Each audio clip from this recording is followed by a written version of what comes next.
Again, welcome. Great to have you.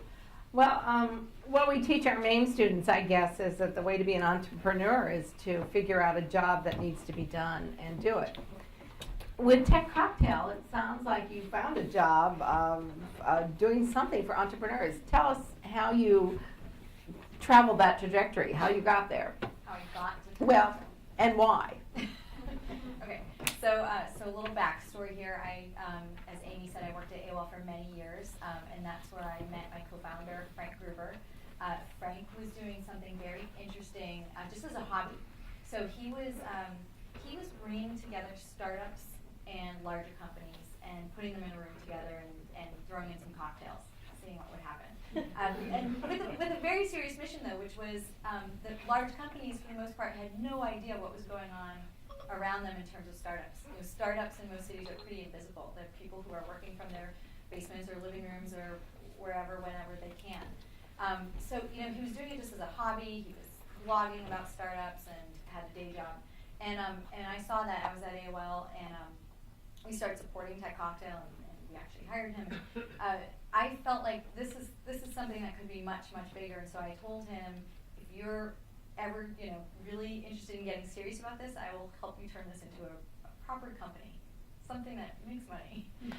So he took me up on it, and a few years later, actually in 2010, we both quit our day jobs and just dove in and decided we're going to make this company. And it's definitely, like you said, it's no one invited us. No one said, we're going to pay you to do this. It's something that we decided we wanted to do, and we carved it out. We carved out our own jobs, and we made a go at it. Are you profitable yet? I would say we know how to make money. We could be profitable, but we keep expanding. So the more, what happens is with business, you figure out how to make money, you hit break even, and then you make some very calculated risks about how much debt you're going to take on, how much you want to grow, and all of that. So we're in a good spot right now. Good. We're going to talk about growth in a minute. So do you consider Tech Cocktail a media company, an event company? You can put up the first slide if you want. We have some slides to show. How would you characterize it? So we consider ourselves a media company. Events is a very large part of it. So the way that we kind of look at all the parts of our business is we started with those events. That's a huge portion of what our company does and the revenue that comes in. The other piece is the online content, and then there's all kinds of other pieces of the business that fall in there. So for example, at the events, we work with very large sponsors, and we may have things we have to do with the sponsors as part of those events. Online, we write about startups every day, but we also have things like job boards, where people pay to post jobs on the site.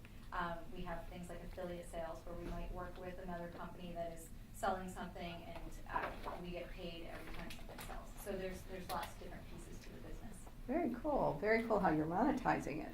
Well, I mean, here's an example of some of the things you could find. I was cruising through the site today. If you wanted to get a flavor of some of the startups, I mean, I was taken with the one that says, scattering your loved one's ashes with dignity, or the foldable canoe, which folds up like origami, put it on the airplane. But there, if you're wanting to get a cache of good ideas that are happening, there's no proprietary kind of feeling that we don't want to tell people about these ideas, or? With these types of startups, they are, I'm sure there's many people who don't want to come out about their startup yet, right? They're in stealth mode. They want to kind of keep it quiet till they get it to a certain point. But once people come out about their startup, they typically want a lot of exposure. So they want to stake a claim? Yeah, they might have a lot of different goals. They might just be looking for users. They might be looking for investors. They might be looking for something else. So, we work with these companies. We actually have a couple of our writers in the audience tonight. They go out and talk to them and investigate what's going on there and do a write-up. And to be honest, there's, again, going back to the mission of the company, there are so many startups around this country and around the globe that are just invisible. And we kind of see it as our job to shine a light on them and to showcase what's happening, because we actually think the only way out of the economic challenges right now that our country faces is through entrepreneurs and startups. Well, talk about the events for a second, if you will. You can put another slide up. Talk about the events. I mean, you've got a big one coming up in DC, right? And next week. Thursday night. Actually, it's at the new 1776. So if you're curious about the space, definitely come over next Thursday night. I think it starts at 6:30. So let's see. Do you want me to kind of explain what? Yeah. the What events are happens about? at a mixer? What happens? Sure. So our primary type of event is our what we call the Classic Startup Showcase and Tech Mixer event. What we do is we'll put out a call to startups like a month or so before the event, and it's an application. So we get all kinds of startups to submit their applications. We go through and select anywhere, depends on the size of the city that we're hosting the event in, but anywhere between like 10 and 15 or so companies.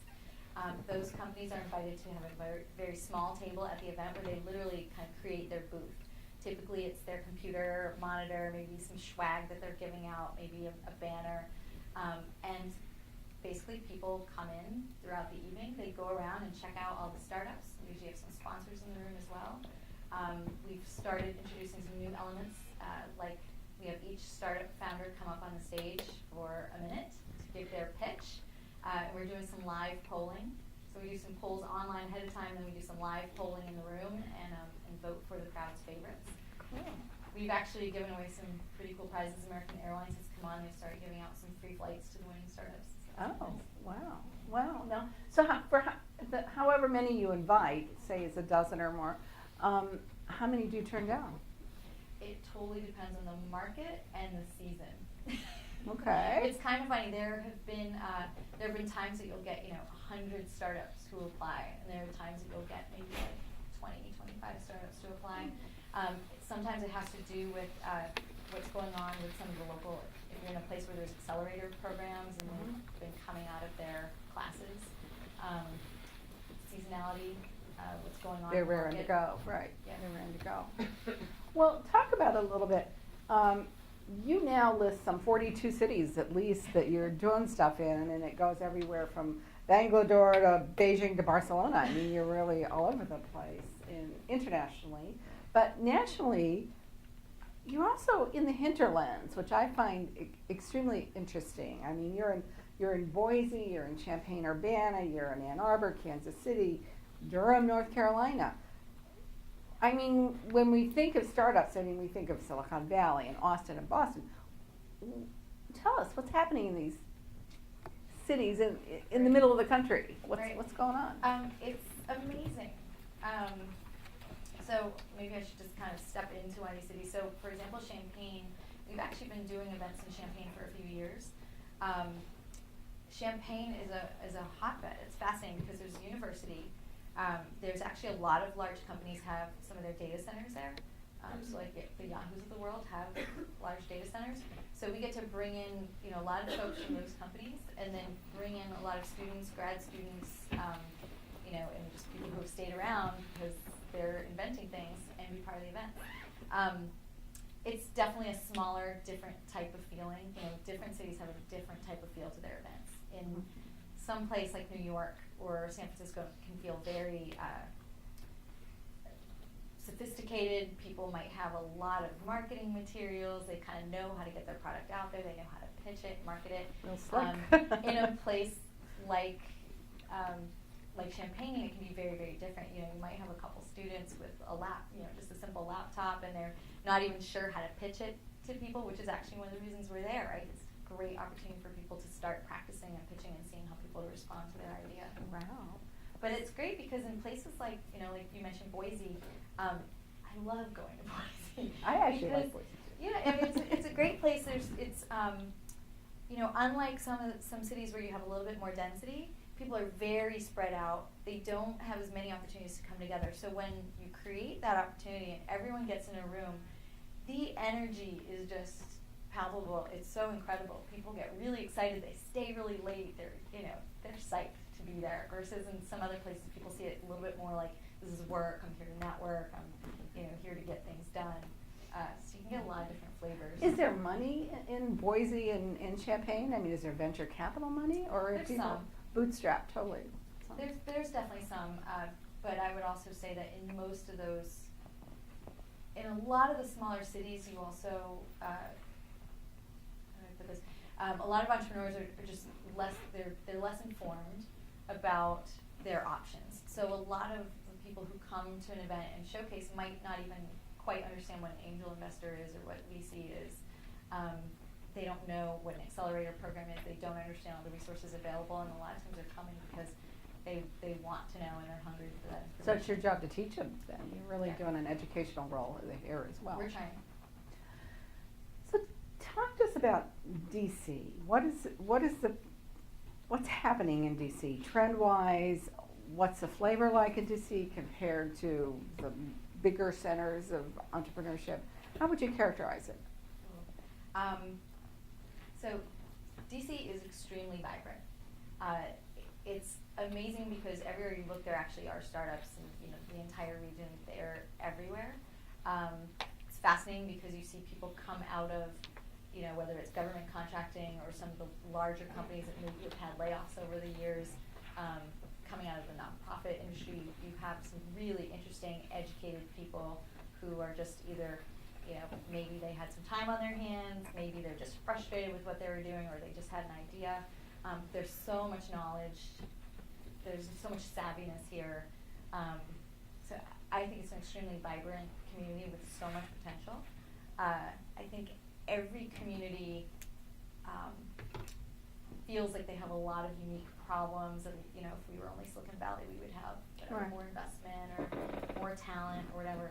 The problems are they're the same everywhere to different extents. What do people gripe about in DC? What do they want? Gripe about? in Gripe DC? about not enough funding Not enough funding. But there's and not enough talent. not enough talent, really. Yeah, it can be very hard. And I will say, DC, one of the biggest issues is that people are very well paid in DC, right? You find a developer that works for a government contractor, one of these big companies, they're getting, fat six-figure salaries, great benefits, they live out in a big house in the burbs, and that's very hard to pull them away and compete with as a startup.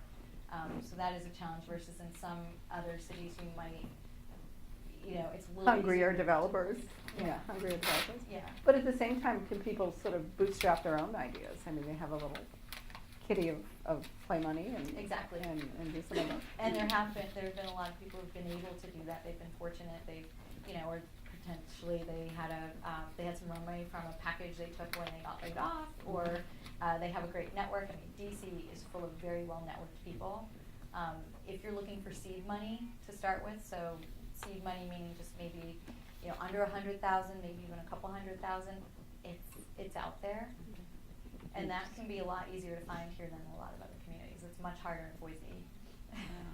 Wow, interesting. Well, so what is something like an incubator like 1776, which I always think should be in Philadelphia, but what can 1776 bring to the table?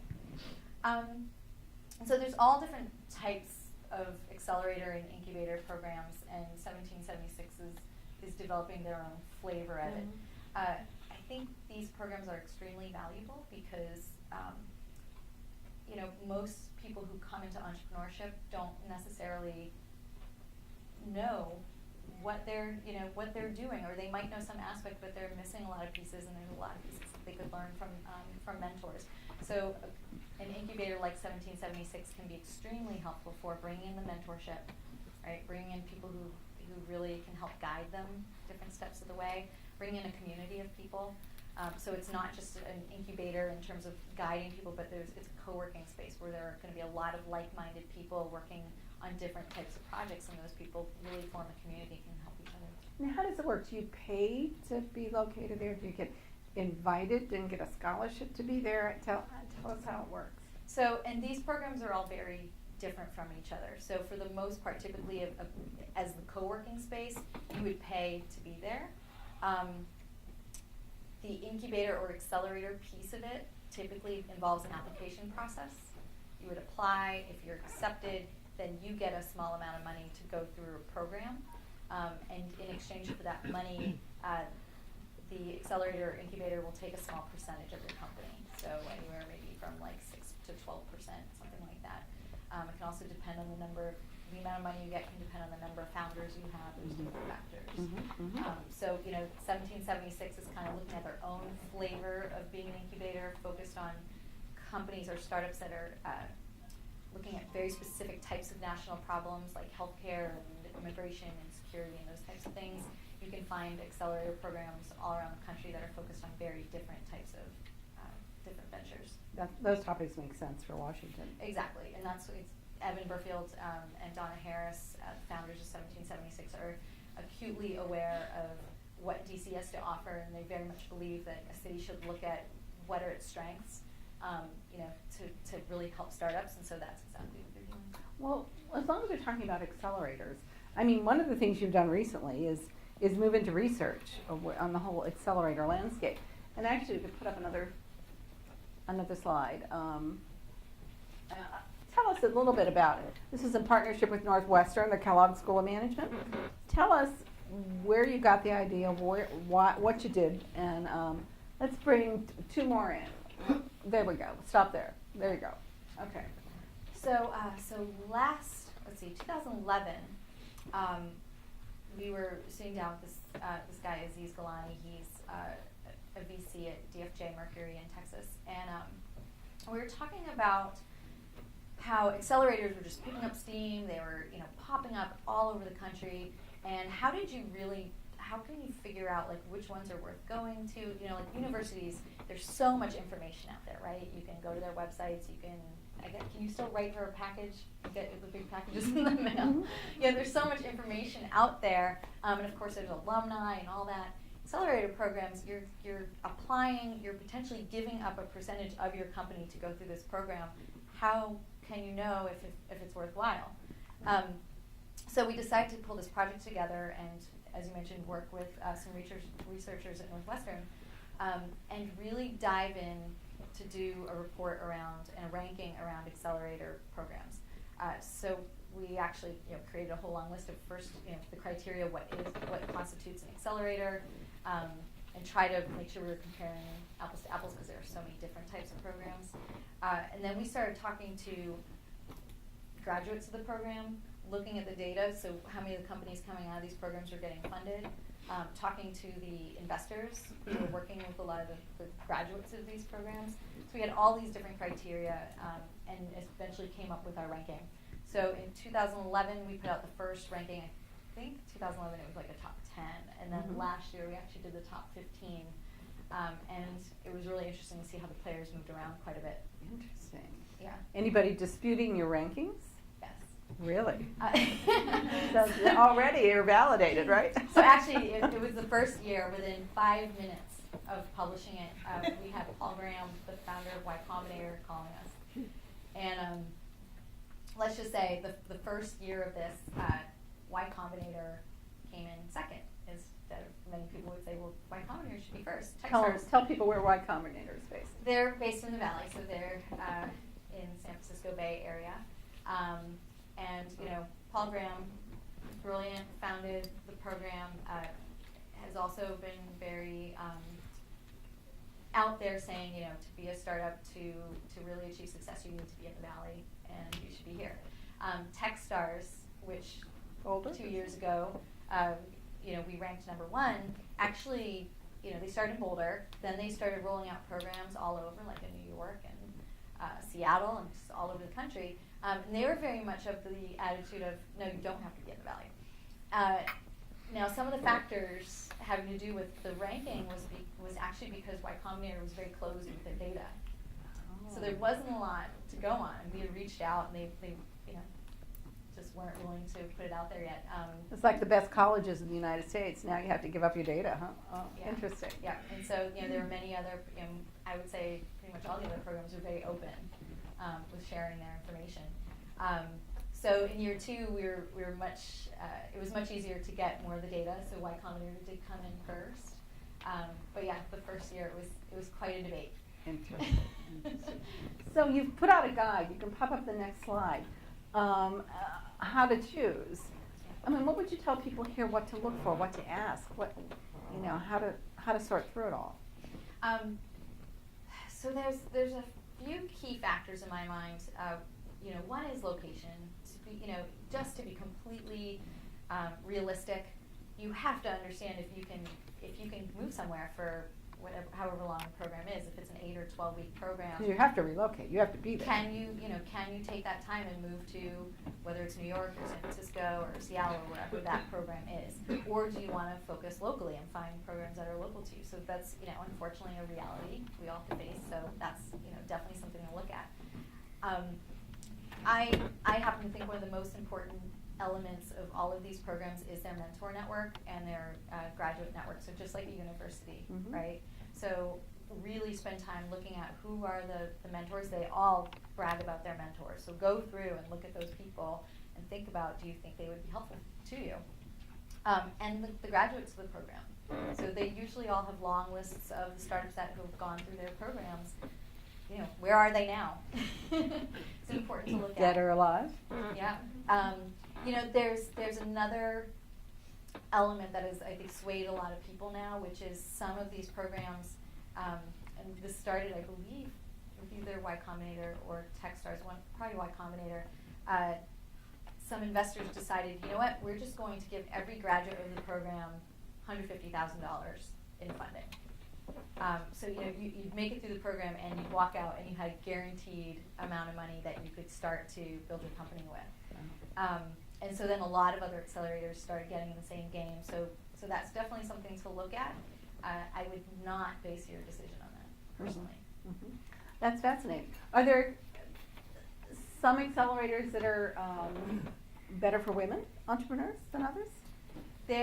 So something that's happening, just like you would expect to happen with schools, is there's been a lot of specialization. Excuse me.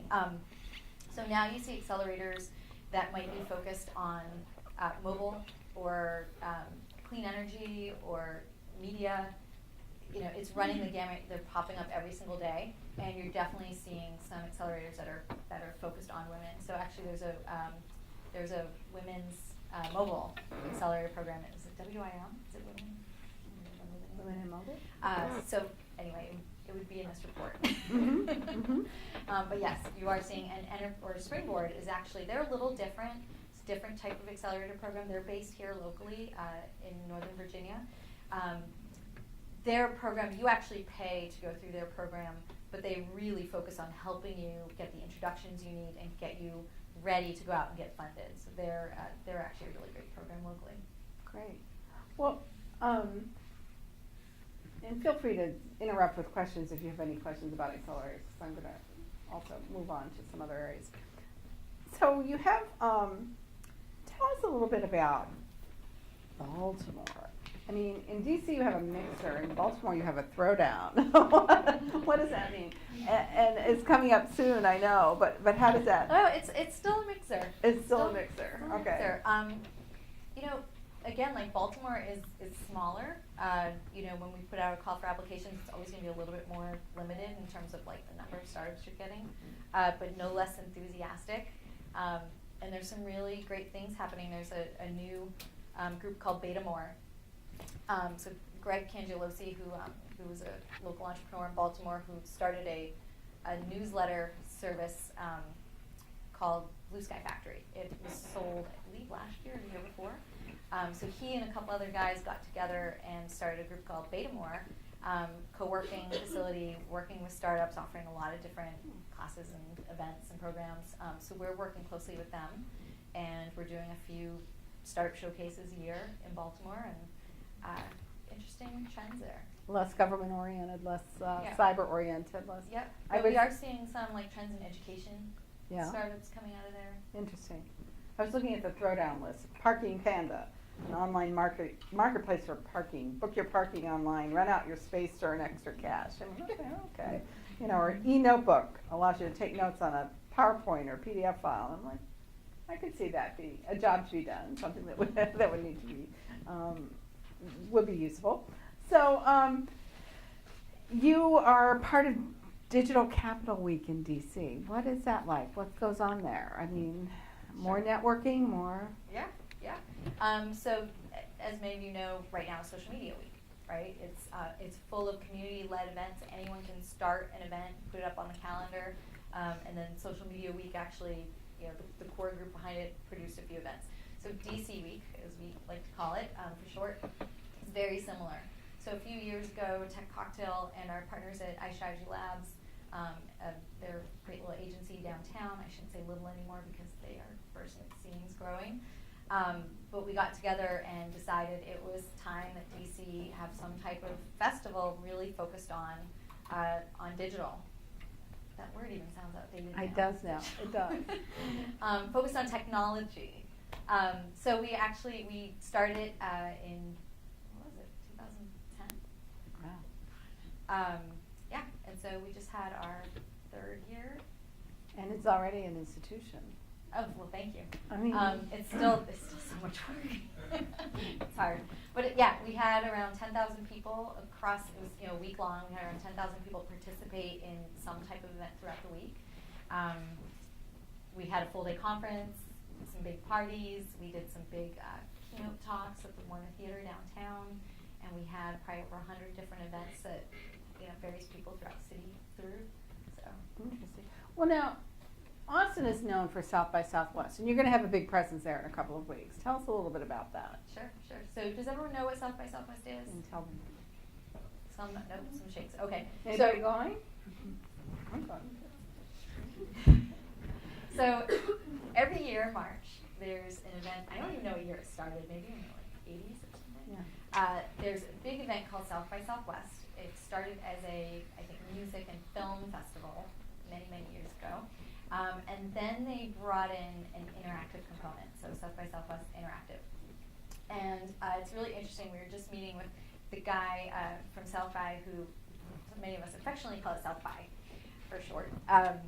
We were meeting with the guy who started the interactive portion of South by Southwest, and he was saying, when we first started, he was nominated for that job because he was the only one who owned a laptop. Which is amazing to think about. And it was the smallest portion of the festival. Obviously music and film, that was the marquee. That was why people went to Austin for this event every year. And now the interactive portion far exceeds music and film. It attracts thousands and thousands of people. Austin does not even have enough hotel rooms to accommodate. Thank God for Airbnb and HomeAway.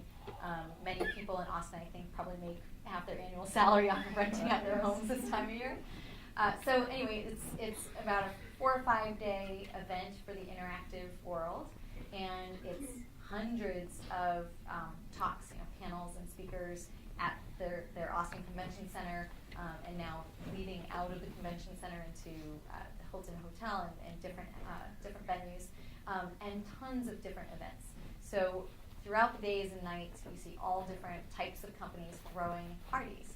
And why? Why does everyone spend a ridiculous amount of money to fly down to Austin, Texas, to stay in a completely overpriced hotel room? They're literally marking up hotel rooms to $500, $700 a night just to be there during this festival. And it's because of the network. It's because when you're there, you never know who you're going to bump into. Every conversation is something interesting. You're surrounded by like-minded people. You are, as one of my coworkers likes to say, everyone is lubricated by the alcohol, and so conversation flows. It's a very unique experience in the interactive world, and particularly amongst startups and entrepreneurs. So you have a marquee event there, don't you? What will you be doing? We do. So a few years ago, we actually partnered with South by and started throwing our signature startup showcase and mixer on a much larger scale. So the first year we partnered with South by Southwest, I think we had around 25 or so startups there. And I was just explaining to someone out in the hallway that it was very exciting because we brought in all kinds of investors and just all kinds of people from South by to come in and check them out. And that very first year, one of the startups actually received a check from an angel investor for $125,000 on the spot, that night. And that that can be game changing for a startup. So we started off doing about 25 startups. Last year, I think we had close to 40 startups at our event. We had probably 2,000 or 3,000 people come through our event. Now it's actually, we start in the morning around 10 a.m. and we go till almost midnight. We do interviews throughout the day. We do a large lunch for startups. This year, we're actually hosting the official DC Tech Meetup in Austin, Saturday, March 9th. then we have the startup showcase. We'll have lots of judges coming through and judging the startups, awarding some prizes, and then having a great time for the rest of the night. So could you ever envision, I mean, do you dream, as you think about your future for Tech Cocktail, that DC or Baltimore, the area region, could be another South by Southwest? You could ramp it up to that level? Yeah, we've kind of sat down as a DC Week team and cocktail and discussed these things, and you know, I think it's too hard with any kind of comparison. Just like everyone asks themselves, could we be like Silicon Valley? Yeah. I just think you have to throw those comparisons out the window and just try to figure out what's unique to your region and what's the best thing you can be. Mm-hmm. So we really started looking at it as South by Southwest is amazing for the party, for who you bump into. There's a laid back vibe. There's just something very unique to it, and a flavor that you're not going to capture anywhere else. And DC doesn't have that, and that's okay because we have some other things that are pretty cool. And it's exactly what 1776 is doing, right? Mm-hmm. It's trying to solve problems. I think something that we can really become known for here is taking action and doing stuff. So we're probably not going to get people just coming here to get drunk and party and see who they can meet and have a good time and just let inspiration hit them. I think people are going to come here because they can, get down to business and make things work, a little bit more type A. For the community good, or the good of the world, or the good of Right, whatever. right. Well, that makes sense. So I have no doubt we can continue to grow and do really great things. I think it'll just have its own unique flavor, and in some ways that's going to appeal to a lot of people who South by might not ever appeal to. Mm-hmm. Mm-hmm. That will make sense. Well, flip me one more slide, if you would. So talk a little bit about your own startup, Thankful For. What is that meant to do? Sure. So the idea for Thankful For came up.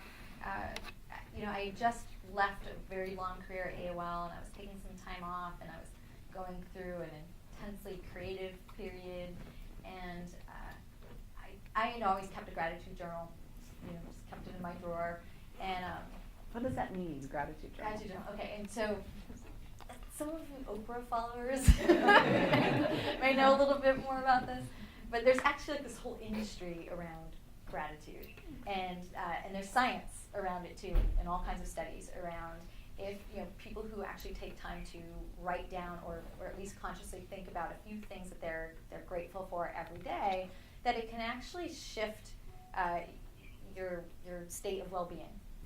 And it can help people achieve goals. It can help people in a lot of different ways. And at the time, I was really into it, and I just felt like there wasn't anything like that online. And my whole life was online, and I didn't like lugging around my paper journal everywhere. So the things I did see online were a little bit either too religious, or it just didn't feel like it could capture the audience that I thought it could capture. So actually, with the same partner with Tech Cocktail, Frank Gruber, we decided to build an online gratitude journal called Thankful For, and build a little mobile app. And sad to say, I have not had time at all to focus on it, but it continues to, even with my neglect, it continues to grow. Just a few months ago, someone tweeted me like, "Oh, I just read about your app in Self Magazine," and I was like, "What?" They featured the app in Self Magazine. That was amazing. So it does have a great community. People are in there every day. It's I don't know. To me, it's a little bit of putting something back out there, and there, it's not a money making venture at all. In fact, we take donations whenever we can just to keep the servers running. But yeah, it's just a little pet project. Very cool. Special. Well, let me open it up to questions from the floor. And while you're thinking of your question, I will ask you what next for Tech Cocktail? What do you dream of as you think to grow and expand? Sure. It's a great question. So for us right now, it's about growth. So we really love what we've built, and we feel like we have an enormous opportunity to get out there globally. So it's about expanding our team. Any fast-growing startup faces those challenges when there's so much opportunity and there's only so many hours of the day for the people on the team, and we're all a little bit crushed right now. So the opportunity for us right now is to just grow and continue to scale, which is a really interesting operational challenge for me. How many are on your team now? So there are about 7 of us who are full-time, and we are very, very fortunate that we have a much broader network of people out there who help in a lot of different capacities, some paid, some unpaid. We just want to keep building out and scaling. Good. Jen, I'm going to open this up to the floor, but real quick question, but while Thena gets ready. What are the characteristics of an entrepreneur, of a successful entrepreneur? Stole your thunder. That was literally going to be my question. I was going to say, you talked about individual cities and kind of their differences, but in talking to especially the founders, I guess I would say, what are those common traits if you had to pin it down and say this is what makes someone successful as an entrepreneur in the startup world? Right. Thanks for teeing that up. So it's interesting because you see so many different personalities, and it's hard to exactly pinpoint, who's going to succeed and who isn't. But I think if you look at some of the commonalities, you'll see like a complete determination and persistence. And it's sometimes, it's hard to differentiate from maybe a little arrogance, little stubbornness. But there is a balance there because, generally you'll see these people very open to feedback and open to, where do we need to go, and if we need to change the company to do it, we will. But they've still got a vision. They've still got some kind of inner drive that they just will not give up until they get there.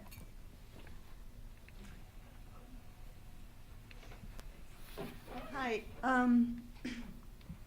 My question relates to more the service entrepreneur type. I have been following entrepreneur startups for several years now, and actually I read every day your site, the stories, looking because I don't find people that I can go to or learn from, because I think basically all relates to products.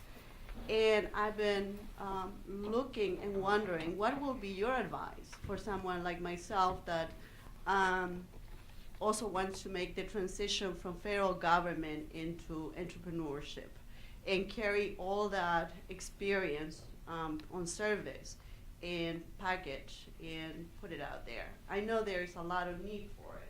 So when you say service, are you talking about kind of social good? Well, no, services towards especially like coaching, organizational development, all those services that goes into developing a business. Right. And to me, I haven't been able to find somebody that I can model or I can even approach to be mentored by. That's interesting. And you're right. I think the vast majority of any of the programs out there are really focused on, some type of startup technology that is going to, have some type of exit strategy because it's going to scale in some special way that a service provider just won't. So even from our editorial perspective, we tend not to focus on. We get a lot of people who come to us with services, and we tend not to focus on them because we kind of look at it as a service provider bucket, or, for example, agencies. They're a different model than most of the startups that we're focused on. It's a great question, though, in terms of where would you go for that type of support. And off the top of my head, I'm thinking of local groups. So, for example, I belong to any of you belong to DC Web Women? Right here. So it's just a local group. I think there's a few thousand women who are part of it now, and many of them have their own businesses as some type of service provider, and can be extremely helpful. It's a very supportive group. People go there with their questions. They have meetups. They have different types of events, and there's a lot of different groups like that. So you might want to think about finding some of those local groups, because you may want to be able to sit down and talk with some of those people and find those mentors individually. Okay. Sorry, I can't be of more help there. Thank you. Hi, Jen. My name is Monica Brown, and my question to you is, how do you keep the network continuing? How do you keep the network growing? Like meeting the right people. How do you continue to grow? So personally, Yes.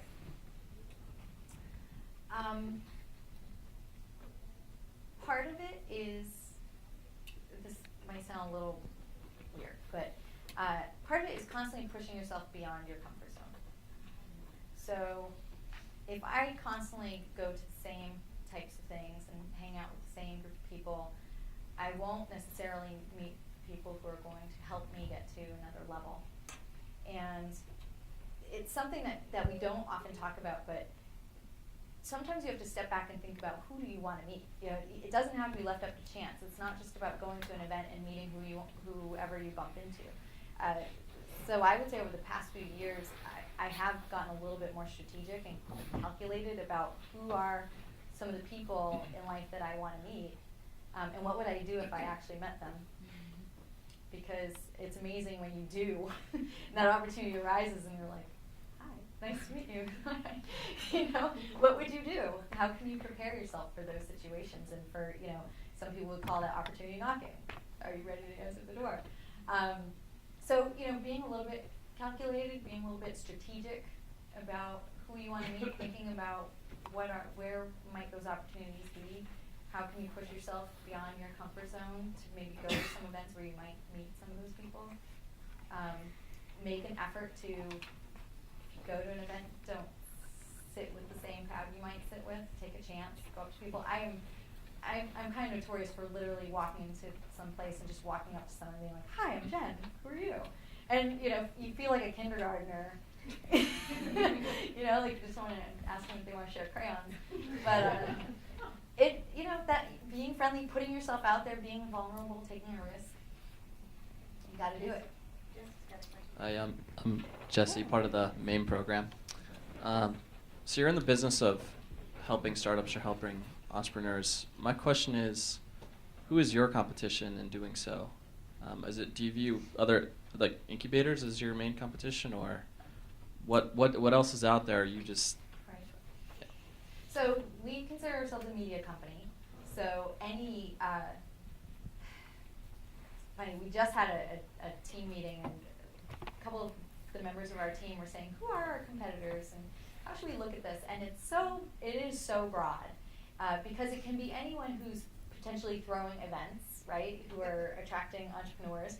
And you know, I really have to step back and not just think about the companies, but to think about, okay, my goals are to attract great startups to our events, to attract great sponsors, to attract great writers. You know, there's all these things that I'm trying to do, and then I look at who else is trying to do those things. And if those companies are doing it better than me, you know, who am I losing out to? So that's how I tend to look at competition. So it's hard for me to just say, like, TechCrunch, that's the competition, because there's so many different types of companies that we're competing in different ways. And I'm going to bring this back to our AOL days, but one of the earliest lessons I learned that just stuck with me, Ted Leonsis was giving us a talking to and saying, you know, all of you think, this is early days, so I'm really dating myself here. It's like, you know, all of you think like, you know, CompuServe or Yahoo or, you know, that's our competition. And he was like, Seinfeld is your competition. And we all kind of sat there thinking about it, and it was, you know, it was competition for mindshare, it was a competition for the advertisers. You know, when people got home from work, what did they do? Did they go home and just sit there and watch Seinfeld, or did they get on their computer? You know, were the advertisers just putting all their dollars towards Seinfeld, or were they, you know, bring them to AOL? So that really opened my mind to thinking about competition in a different way. So that's what we're trying to do now. Good answer. More broadly. Hi, I'm Alex. I wanted to know what factors and criteria you guys use in creating the accelerator top 15 list. The criteria? Yeah. And I will put out there that because we are a media company, we did partner with the university because we wanted all the data to be private and objective, and we didn't feel like most people would open up their data to a media company. Excuse me. So we made a very concerted effort of letting people know we would not be looking at the data ourselves, and that we'd be working through the university. That said, let me think back to some of the criteria we used. And it's actually, if you look at the report, the It's ranking online, report, yeah. it's all there. So some of the criteria for, what is an accelerator, I think we took out certain things that didn't fall into the same type of model. So we were looking at programs that had a start and an end. So, there's an application process, you're accepted to the program, you go through the program, there's mentors, there's some type of structure, and then you come out, you have a demo day, you're pitching to investors. So that was the type of program. So for example, something like Mass Challenge, which some of you may have heard of up in Boston, is an amazing program, but it's a competition. It's very different. So we didn't compare Mass Challenge to the Techstars of the world. So we had a kind of that list of criteria of what is an accelerator for this purpose. There's other types of programs that we look at as more longer term incubators. Those didn't fall into this criteria. Is that kind of? Is there a going success rate from these accelerator and incubator programs? Can you say 1 in 10, 5 in 10? I mean, is there? I haven't seen, and we haven't come up with any of those numbers yet. I think we'll start to see that soon. Mhm. People are still really nervous about it. It's still somewhat unproven because what happens is you then have a kind of a glut of startups who have to some extent been propped up a little bit, right? They've been helped, they've been given money. These are companies that might never have actually gotten any funding, but some of them are automatically getting big checks for $150,000. So now you have all these companies, these people working for them, who then are in cycle most likely who need more money. And will that follow-up money be there? What percentage of them are then propped up enough that they can keep running on their own versus needing VC? There's a lot of factors. There's a lot of concern that we're kind of artificially growing a segment that, bring us back to biology, right? It's Right. survival of the fittest. And are some of these companies not really the fittest? Right. Uh, The dominoes may fall, to mix the Time will metaphors. tell. That's actually a question that I had. You've seen so many startups. What are the characteristics of a startup that shouldn't have started up? that shouldn't have started up. Ooh. That's such a hard one to answer. There are so many startups that just don't have a focus, or they're all over the place. I like to think of the ones that think of themselves as works of art instead of a business. Yeah. That And because of the tradition of startups in the Valley, there's so many startups who go out there without having a model or a plan.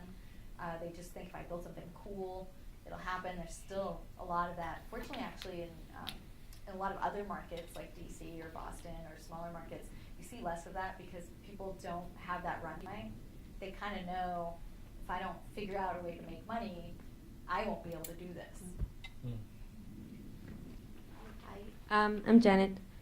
As an entrepreneur, how important is it to know like coding versus content, like nuts and bolts versus creative vision, sort of thing?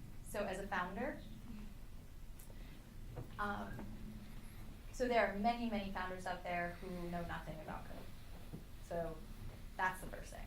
There was a guy I met, and I'm drawing a blank on his startup name, but it's a video startup, and he was actually first he was a fireman, and then he got into music, and he went and heard someone speak, and he was, it was a startup founder who'd been really successful, and the guy came out of some, crazy industry, and he was like, wow, if that guy can do it, I can too, and he came up with this idea, and he found, people who did know what they were doing in terms of coding and designing, and he's been killing it. He is an amazing startup, and, I look at people like that, and I think it's all about persistence, and if where there's a will, there's a way.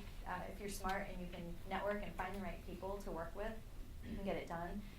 I do think it's always a good idea to learn as much as you can, though, and it's always helpful to maybe take a class, learn some basics, be able to speak the language a little bit. In my own endeavors, I found that because early on I had a coding background and don't ask me to code anything today. But I had that background and I worked with developers for years, and it really just helped my ability to communicate and to understand and what was being communicated back to me, and be able to call BS if I thought that someone wasn't telling me the truth. So knowledge is power. The more that you can educate yourself on something, the better. But I don't think it's a requirement. So here's the woman, if you want to start up in Jakarta, she can help you. So yeah, I actually want to ask about your international business expansion. So how did you pick those countries, or did you go to all the countries that you had an event, or do you have community that actually put up the event there? Right. So we're actually only in a couple right now. So it's a big goal of ours to start rolling out internationally, and we've done it in a couple different ways, but it has been our team going. But we're basically the way we're looking at our expansion is working with ambassadors. So we've started the program in the U.S.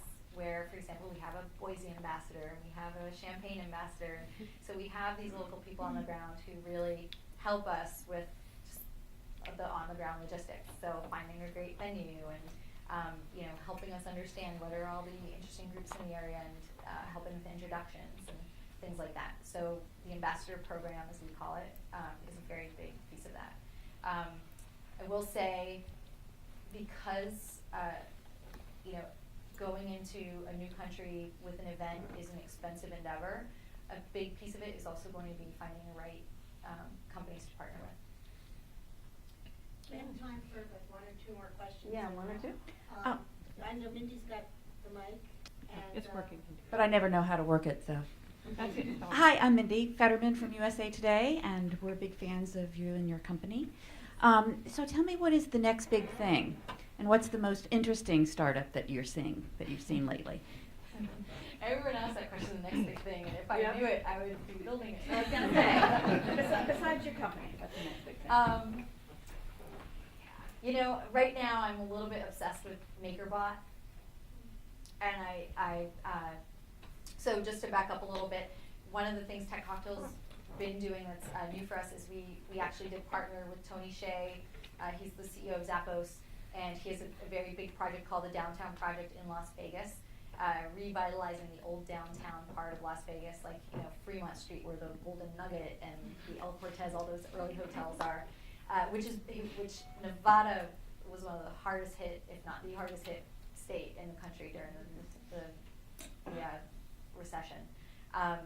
So he's really, Zappos is based there. So he's taken $350 million of his own money and put it into a number of different funds. And one of those funds is the Vegas Tech Fund. So they are actually working to bring in a lot of different startups from around the country to move to Vegas, where the cost of living is very low, and where he's kind of working with the community to build out an infrastructure that really supports entrepreneurs.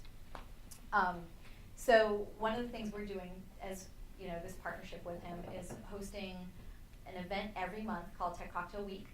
So it's the second week of every month. We bring in entrepreneurs and investors and thought leaders from around the country, around 25 to 30 of them, and just we put them all up at this one place downtown and have a lot of events and introduce them to the community. And it's the goal is to just kind of have an exchange of knowledge, have fun, and kind of see what happens here. So we had some interesting people come in lately who were all about MakerBot and also looking at things you can do, combining that printing technology, the idea that you can, for those of you who don't understand MakerBot, the idea that you can print physical goods. So 3D printing, feeding in different materials and being able to create your own Legos or create your own clothes or whatever it might be. And they're actually bringing in biology. So they're trying to experiment with DNA and being able to create things by mixing DNA, and they're experimenting. They can print meat. Oh my. We're actually trying to get the guy who invented that to come in and speak. I'm kind of obsessed with that because I think the technology behind that will literally change everything. It'll change our economy. It'll change, when you can just print your own clothing. How does that change our economy? like that is like mind blowing. We had these guys come in and they were talking, you know, this DNA maker that they were working on, and really they were just saying the only barrier right now is cost. They have this thing where you can kind of play with DNA. You could create a dinosaur, and if you know when the costs come down, you could try to make that sucker. So, And a you know, person too, soon, I presume? the sky is, I mean, it's phenomenal, you know, where those types of technologies going. So it's one thing when, you know, a lot of the stuff we're looking and talking about are, you know, apps and, you know, some fun technologies, and some of it gets more serious, but that stuff is mind-blowing and can have very, very real ramifications on, you know, our society. I think ending up with 3D meat is 3D Would printing you eat meat. Would you eat like bacon that came out of a printer? No, no. But I don't know. Jen, did you have some closing? Well, thoughts? anybody who read the post this week, it was Making guns. gun parts 3D. Yes. It was fascinating. So, yeah, Yeah. yeah. So. Great conversation. Lots of stuff happening. Very exciting. Thank you all.